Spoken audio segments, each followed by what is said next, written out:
ரொம்ப அழகான ஒரு தலைப்பை கொடுத்து இங்கே பேச வைத்துக் கொண்டிருக்கிறார்கள். நுட்பமான தலைப்பு. செம்மொழி தனி சிறப்பு எதற்காக? அதனுடைய தொன்மைக்காகவா, அதனுடைய இளமைக்காகவா என்று.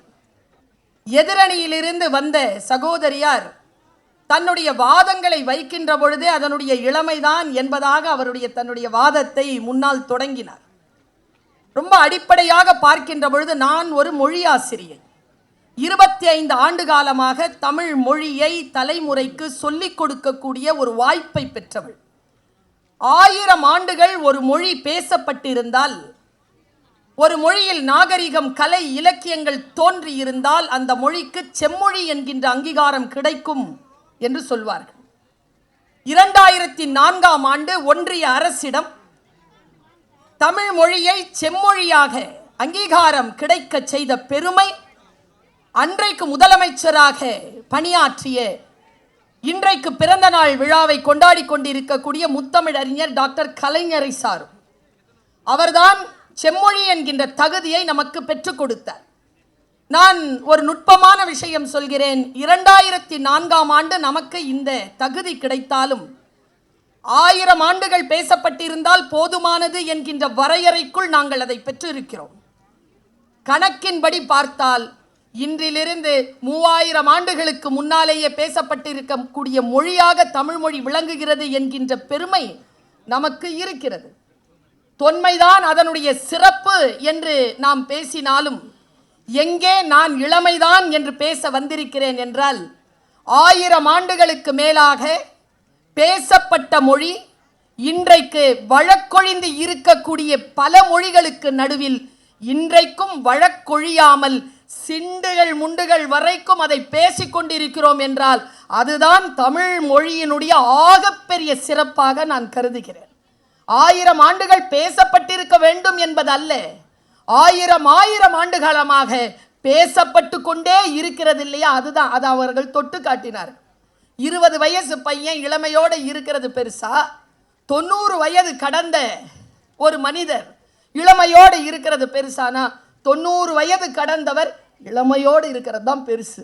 ஏன்னா நிறைய பெருசுங்களுக்கு நடுவில் நம்ம தமிழ் மொழியாம் தாய்மொழி தான் பெருசுகளுக்கு நடுவில் கூட கன்னித்தமிழாக வாழ்ந்து கொண்டிருக்கிறது என்பதுதான் எங்கள் அணியினுடைய வாதமே. இப்படி சொல்லுவாங்க. நம்முடைய பழைய தமிழ் இலக்கியங்களை தூக்கி பிடித்தோம். நான் கலைஞரை எந்த இடத்தில் வியக்கிறேன் தெரியுமா? ஒரு சாதாரண ஒரு பெண்ணாக, ஒரு படித்த பெண்ணாக கூர்ந்து நோக்கி அந்த தலைவரை நான் வியப்பதற்கு ஒரு காரணம், இன்றைக்கு இருக்கக்கூடிய அத்துணை அரசியல் தலைவர்களும் அவர்களிடத்தில் கற்றுக்கொள்ள வேண்டிய பாடம், அவருக்கு அந்த பாடத்தை தந்தது தமிழ் மொழி. என்ன தெரியுமா? 1950களில் அவர் களமாடிய அந்த நிலை இருக்கு இல்லையா, அப்பவும் அவர் அவுட்ஸ்டாண்டிங் தான். 2010-15 வரைக்கும் அவர் எழுதிய எழுத்துக்கள் இருக்கு இல்லையா, அது கூட அவுட்ஸ்டாண்டிங் தான். அவர் அப்பொழுது தந்தை பெரியாரோடு களமாடினார். அவருடைய அந்த 90 வயதுகளில் அவர் களமாடியவர்கள் இளைஞர்களாக இருந்தார்கள். இளைஞர்களுக்கு மத்தியில் தன்னுடைய பேனா முனையில் இருக்கக்கூடிய மை ஒருபோது முதுமையானவற்றை வெளியிட்டு விடவே முடியாது, இளமையை தக்க வைத்திருக்கும் என்ற அந்த பேனாவை தூக்கி பிடித்தவர் கலைஞர் அவர்கள். யார் ஜெயிக்கிறோம் தெரியுமா? தலைமுறையை கடந்து வாழ்கின்றவர்கள் தான் ஜெயிக்கிறார். எந்த தலைமுறையில் நான் வாழ்ந்தேனோ, 1980களில் நான் களமாடுவது பெரிய விஷயம் இல்லை, 2025 நின்று களமாடுகிறேன் என்றால் அதுதான் என் தமிழ் எனக்கு கொடுத்திருக்கக்கூடிய மிகப்பெரிய பேரு. நான் இப்படி யோசிக்கிறேன். ஏற்கனவே எழுதப்பட்டது தானே. அவர் ஆரம்பிச்சார்ல, இவங்க சொன்னாங்களே குண்டலகேசின்னு. ஒரு விஷயம் தெரியுமாம்மா? குண்டலகேசி முழுமையான இலக்கியமாக கிடைக்கவே இல்லை. நம்முடைய 41 இலக்கியங்களில் குண்டலகேசி இல்லை. 41 இலக்கியங்கள் செம்மொழியை அறிவித்தோம் இல்லையா, அப்போ கலைஞர் அவர்கள் குண்டலகேசியை அறிவிக்கவே இல்லை. ஆனால் குண்டலகேசியை அவர் படித்து 1950களில் மந்திரகுமாரி என்கின்ற படத்தை எடுத்த பொழுது அதற்கு கதை வசனம் எழுதியவர் நம்முடைய கலைஞர் என்பதனை நாம் மறக்கக்கூடாது. அங்க எழுதி அந்த எழுத்து கடைசி வரைக்கும் முரசொலியில் எழுதுகின்ற கடிதம் வரைக்கும் அவருடைய அந்த இளமையை நீங்கள் பார்த்தால், எனக்கு மட்டும் ஆற்றல் இருந்ததுன்னு வச்சுக்கோங்களேன், அவருடைய பேனாவை 1000 பிரதிகள் எடுத்து அதே வல்லமையோடு இந்த தலைமுறைக்கு நான் கொடுத்து விடுவேன். என்ன பேனா அது? அதிலிருந்து வந்த எழுத்துக்கள் எப்படியானது? அதனால் தான் அவருடைய பிறந்த நாளை செம்மொழி நாள் என்று அறிவிக்கிறோம். நீங்க முதியவர்கள் என்கின்ற நிலையில் இல்லாமல், அந்த முதுமை என்கின்ற ஒரு விஷயமே அண்டவிடாமல் தன்னை முழுமையாக இளமையாக தக்க வைத்திருக்கக்கூடிய ரசவாதம், அதுதான் தமிழ். ஒன்றும் இல்லை, 1000 வருஷத்திற்கு முன்னாலே எழுதப்பட்டது ஒரு இலக்கியம், கம்பராமாயணம்னு பேர். அதுக்கு 1000 வருஷத்துக்கு அப்புறமா ஒருத்தன் பிறக்கிறான். அவர் பேர் முத்தையா என்கின்ற கண்ணதாசன். 1000 ஆண்டுகளுக்கு முன்னால் எழுதப்பட்ட அந்த இலக்கியத்தை படித்துவிட்டு கண்ணதாசன் எழுதினார். அந்த கம்பராமாயணத்தை பற்றி எழுதினார். காலம் எனும் ஆழியிலும் காற்று மழை ஊழியிலும் சாகாது கம்பன் அவன் பாட்டு, அவன் தலைமுறைக்கு எழுதி வைத்த சீட்டு. கள்ளிருக்கும் கூந்தலினால் உள்ளிருப்பாள் என்று சொல்லி பள்ளமிடும் ராகவனி நம்பு, அது பாடலல்ல உண்மை என்று நம்பு. சீதை நடையழகும் ஸ்ரீராமன் தோழழகும் போதை நிறைந்ததென்று சொல்லி என்னை போட்டான் மது குடத்தில் அள்ளி 10,000 கவிதைகளை முத்தாக அள்ளி தந்த சத்தான கம்பனுக்கு ஈடு இன்னும் வித்தாகவில்லை என்று பாடு என்றான். அவன்தான் கவி அரசு கண்ணதாசன். நான் இப்படி சொல்கிறேன், இன்றைய இளைஞர்கள் மிகச் சிறப்பாக எழுதுகிறார்கள். வள்ளுவம் சிறந்தது, மிகச் சிறந்தது. ஆனால் அதனுடைய சிறப்பை வெளியிட்டு கொண்டிருப்பது யார் தெரியுமா? பரிமேலழகர், மணக்குடவர், மயிலைநாதர் முதற்கொண்டு இதோ இப்பொழுது எழுதி முடித்திருக்கிறாரே வைரமுத்து வரைக்கும் அதை தூக்கி நிறுத்துகின்ற அடுத்தடுத்த தலைமுறைகள் வருகின்ற பொழுதுதான் தமிழ் வாழும். ஒன்னல்ல, ஒரு இளைஞன் 9வது வகுப்பு படிக்கிறான். நான் காலேஜில் வேலைக்கு போகிறதுக்கு முன்னாடி ஒரு ஸ்கூலில் தான் டீச்சராக போனேன். நான் உட்காந்துட்டு இருக்கிறேன், பின்னால் கூடன்னு ஒன்று பேசிகிட்டு இருக்கிறான். இப்போ நான் பேசுகிறேன்னா என் கிளாஸ் இப்படி இருக்கணும், பக்கத்தில் இதில் பேசிகிட்டு இருக்க மாட்டாங்க. 25 ஆண்டுகள் நான் பேராசிரியராக, தமிழ் பேராசிரியராக பணிபுரிந்திருக்கிறேன். என் வகுப்பில் ஒருத்தர் கூட ஃபெயில் ஆனதில்லை. நான் அப்படி பார்ப்பேன் எல்லாரையும். பின்னால் ஒருத்தன் உட்காந்து எழுதிக்கிட்டே இருந்தான். எனக்கு கொஞ்சம் டிஸ்டர்பன்ஸாக இருந்தது. நான் ஒரு 3 மாதத்திற்கான இடைவெளியில் தான் அந்த பணிக்கு போயிருந்தேன். இங்கே தான் ராயப்பேட்டையில் இருக்கிற வில்லியம் ஸ்கூலில். அங்கே போய் அந்த பையனை பார்க்குறேன். என்னை பார்க்காம என்ன எழுதிட்டு இருக்கிறேன் அப்படின்னா, எழுந்து நின்னா 5.75 அடி இருக்கான். உட்காருனேன். வெளியில் போனால் தான் பயப்படுவேன், கிளாஸோ மேடையோனா பயப்பட மாட்டேன். அது என்னுடைய சிம்மாசனம், இது பயப்படல.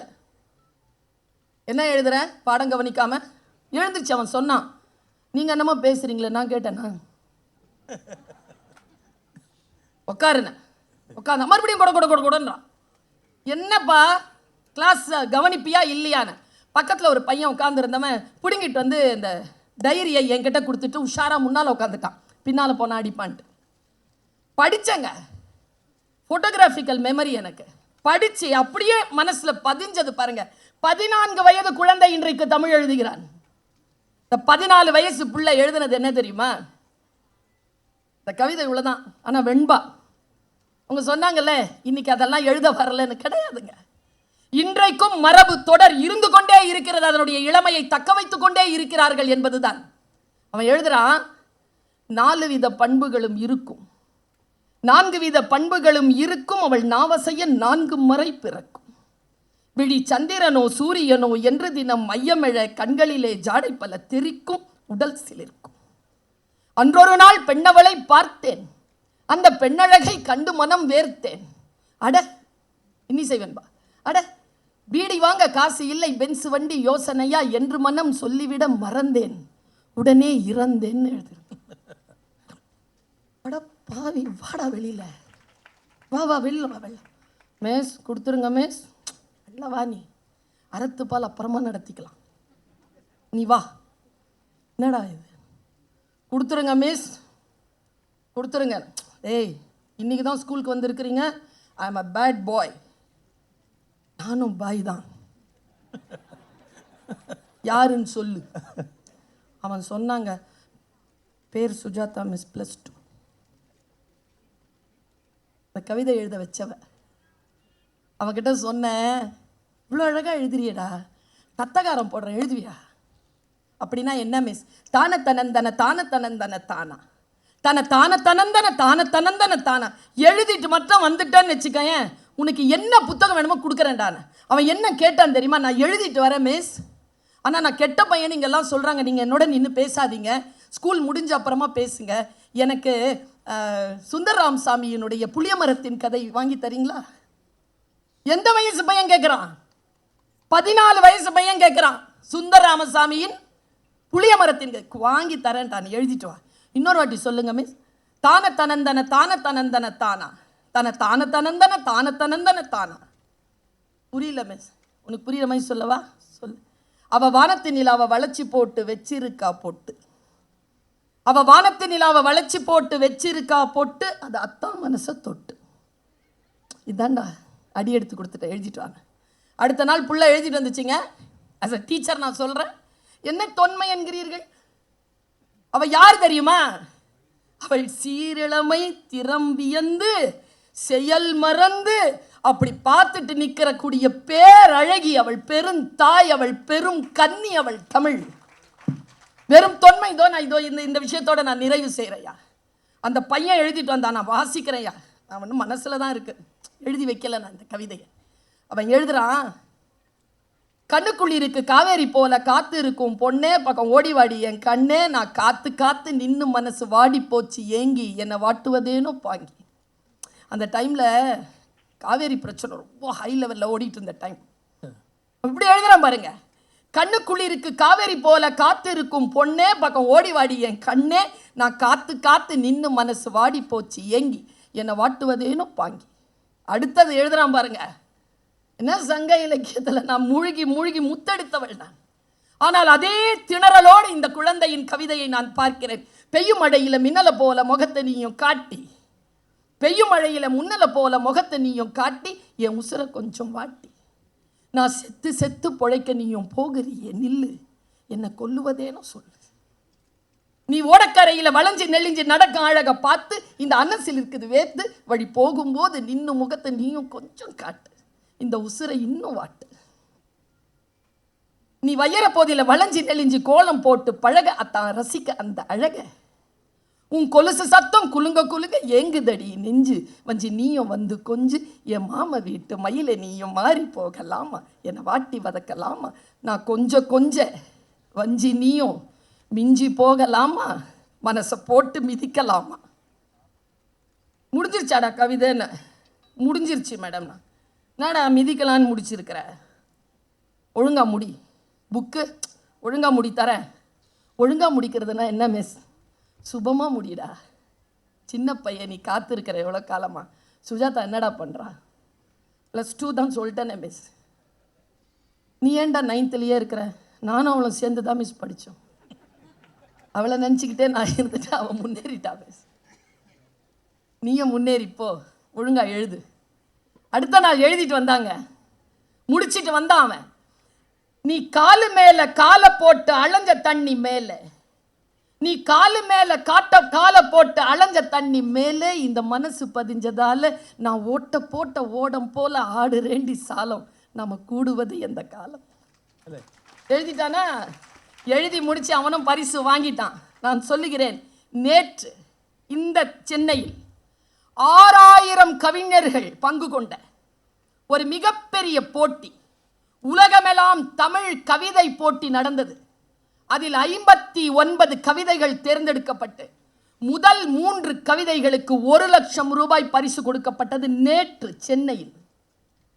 நாம் கண்காணாத இடத்தில் கூட தமிழ் வளர்ந்து கொண்டுதான் இருக்கிறது. தமிழை நேசிப்பவர்கள் இருந்து கொண்டுதான் இருக்கிறார்கள். அந்த 1 லட்சம் ரூபாய் பரிசு பெற்ற கவிதையை மட்டும் நான் வாசிக்கிறேன். உங்களுடைய வீட்டிற்கு செல்லும் போது பைகளில் இதை எடுத்து செல்லுங்கள். இந்த கவிதையை என்ன ஒரு விஷன் பாருங்க. இதுதான் தமிழ். அப்டேஷன் இருக்குல்ல, இன்னைக்கு மட்டும் இல்லை, இன்னும் 1 லட்சம் ஆண்டு போனாலும் எப்படி நம் தமிழ்நாட்டில் இருக்கக்கூடிய கோவில் கோபுரங்கள் நம்முடைய மாண்பை சொல்லுகின்றனவோ, அப்படி நம்முடைய தமிழ் எழுத்துக்களும் கவிதைகளும் இந்த உலகத்திற்கு நம்முடைய மாண்பை சொல்லும், இந்த அன்பை சொல்லும், இந்த அறிவை சொல்லும். பாருங்க, இதான் முதல் பரிசு, 1 லட்சம் ரூபாய் பரிசு பெற்ற கவிதை. தான் இருந்த குளத்தின் முழு பரப்பையும் பார்க்கிறது, கொக்கோடு பறக்கும் மீன். நீங்க சொன்னீங்க இல்லையா 3 வரி. தான் இருந்த குளத்தின் முழு பரப்பையும் பார்க்கிறது, கொக்கோடு பறக்கும் மீன். இது முதல் பரிசு. 2வது பரிசு பேசினா காலில் இருந்து நிலம் நகர்ந்துரும். பழக்க தோஷத்தில் 4 காப்பி என்றார்கள் 3 முதியவர்கள். 3வது பரிசு, விரல் நுனியில் இருந்து நழுவ விட்ட சிறுமியை தேடி அலைகிறது பலூன். மனச தொடுங்க, தமிழ் மனச தொடும். நீ எதுவும் பேசு, தமிழ்ல பேசு. நீ திருக்குறளை பேசு, சென்றியு பேசு, நீ ஹைக்கூ பேசு, நீ சங்க இலக்கியம் பேசு, நீ அரசியல் பேசு, நீ எதுவும் பேசு, மனித நேயம் பேசு, நீ சமூக நீதி பேசு, தமிழ்ல பேசு. தமிழுக்கு இருக்கக்கூடிய அந்த ஆற்றல் இன்றளவும். நீங்க என்ன 96 வயது முதியவர் ஓடுறாரா, அழகா இருக்கிறார். ஓட்ட பந்தயத்தில் ஒலிம்பிக்ல ஓடுற அளவுக்கு இளமையோடு இருக்கிறோம்ல, அதானே தமிழ். நான் என்னுடைய தாத்தா பார்த்த மலையை நான் பார்க்கிறேன். என் தாத்தா சுவாசித்த காற்றை நான் சுவாசிக்கிறேன். என் தாத்தா கால் பதித்த அந்த கடல் நீரில் நானும் கால் பதிக்கிறேன். இது உலகத்தில் இருக்கக்கூடிய எல்லோருக்கும் கிடைக்கக்கூடிய பெருமை.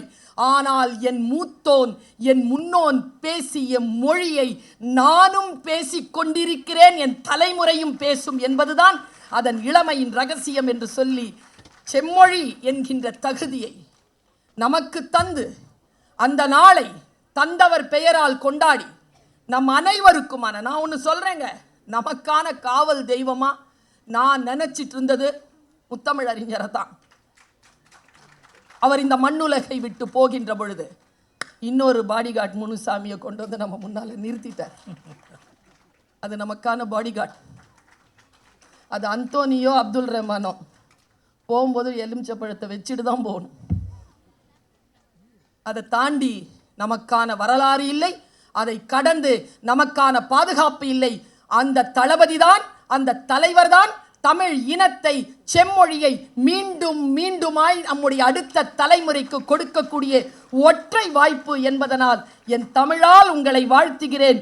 இல்லாண்டு இன்பாண்டு பண்பாண்டு பாராண்டு வாழ்க பல்லாண்டு பல்லாண்டு பல்லாண்டு என்று வாழ்த்தி அமைகிறேன். நன்றி, வணக்கம்.